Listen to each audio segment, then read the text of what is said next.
Hey everyone, welcome back to another tech video. In this video, I'm gonna show you that how you can fix the issue. Issue is that when you're just using the WhatsApp and just like that, I'm gonna WhatsApp and just go to the settings. I'm gonna just go to the settings and just go to the share links share devices and just to your just link device and just want to scan with the laptop QR code and they cannot scanning and you have just getting an issue. So how you can resolve that?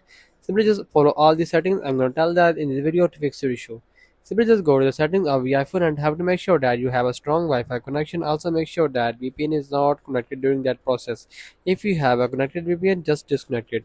After going to general section and is going to software update, it has updated the latest iOS version in your iPhone, maybe iPad.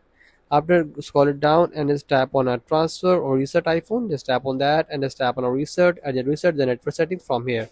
After doing that, going to back and just tap on iPhone storage and just scroll down and just find a WhatsApp which you're getting a problem. I'm gonna getting a problem in my WhatsApp. So I'm gonna tap that and just wait for the second. You just have to just going back and again back and simply just go to the WhatsApp which you get in the problem.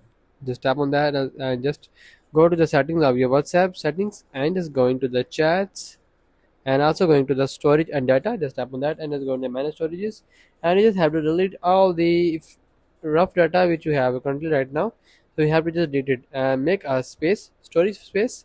So after doing all the stuffs, I'm going to tell that in this video. So if your problem not gonna solve, so you have to make sure that you have a strong Wi-Fi connection. So many users facing issue because they don't have a good Wi-Fi connection, so they don't scan QR code properly. So make sure that you have a strong Wi-Fi connection. After doing all these steps, you have to make sure that you're just doing all these settings. I'm gonna tell that in the video to fix your issue. So that's the video. Make sure you like our video and subscribe our channel for more tech related videos.